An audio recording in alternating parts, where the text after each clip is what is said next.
ఏపీలో రెండవ రోజు కేంద్ర ఎన్నికల సంఘం బృందం పర్యటిస్తోంది. రెండవ రోజు CS, DGP, police nodal officer, AP సీఈఓలతో chief election commissioner Rajiv Kumar ఉన్నత స్థాయి సమీక్ష నిర్వహించనున్నారు. ఎన్నికల నిర్వహణకు సంబంధించిన వివిధ శాఖల ఉన్నతాధికారులతో సమావేశం కానున్నారు. సాయంత్రం చీఫ్ ఎన్నికల కమిషనర్ రాజీవ్ కుమార్ నిర్వహించే మీడియా సమావేశంలో పలు కీలక విషయాలను వెల్లడించనున్నారు. ఇక ఇదే అంశానికి సంబంధించిన పూర్తి అప్డేట్స్ ని మా ప్రతినిధి సతీష్ అడిగి తెలుసుకుందాం. సతీష్, అయితే ఈ రోజు రెండో రోజు ఎన్నికల చీఫ్ కమిషనర్ రాజీవ్ కుమార్ సమీక్షలు ప్రారంభమయ్యాయి. ఈ రోజు chief secretary Jawahar Reddy, DGP తో పాటుగా పోలీస్ నోడల్ ఆఫీసర్స్, ఆంధ్రప్రదేశ్ రాష్ట్ర ఎన్నికల ప్రధానాధికారి, అన్ని శాఖలకు సంబంధించినటువంటి ఉన్నతాధికారులు తో భేటీ జరుగుతుంది.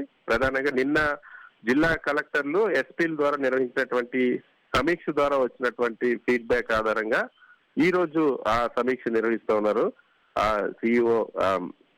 సిఇఓతో పాటుగా సిఇసి పూర్తి స్థాయి ఎన్నికల కమిషన్ లో ఈ రోజు సమీక్ష చేస్తుంది. ప్రధానంగా నిన్న కొన్ని కీలకమైన ఆదేశాలు ఇచ్చింది అన్ని జిల్లాల కలెక్టర్లు, ఎస్పీలకి. ఎన్నికల నిర్వహణకు సంబంధించి పూర్తి పారదర్శకంగా నిర్వహించాలి. ఫ్రీ అండ్ ఫెయిర్ ఎలక్షన్ జరగడానికి అవసరమైనటువంటి అన్ని చర్యలు పటిష్టంగా తీసుకోండి.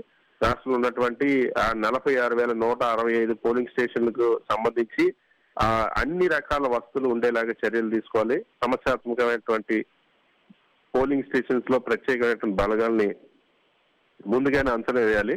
దీంతో పాటుగా ఎన్నికల్లో ఓటర్ల జాబితాకి సంబంధించి ఈ నెల 22న పబ్లిష్ చేస్తున్న నేపథ్యంలో వచ్చినటువంటి క్లైమ్స్ పైన ఎలాంటి చర్యలు తీసుకున్నారు, వాటిని ఎన్ని ఓటర్ల తొలగింపుకు సంబంధించి ఒక నిర్దిష్టమైనటువంటి చర్యలు తీసుకున్నారా లేదా, పూర్తి పారదర్శకంగా విచారించిన తర్వాత చర్యలు తీసుకున్నారా లేదా అన్న అంశాన్ని ఎన్నికల కమిషన్ సిఇసి ప్రశ్నించిన అన్ని జిల్లాల కలెక్టర్ పకడ్బందీగా పూర్తి స్థాయి క్షేత్రస్థాయిలో విచారణ జరిపిన తర్వాత మాత్రమే ఓట్ల తొలగింపు చేస్తున్న అంశాన్ని స్పష్టం చేశారు. దానికి అన్ని జిల్లాల కలెక్టర్లు కూడా అభినందించారు.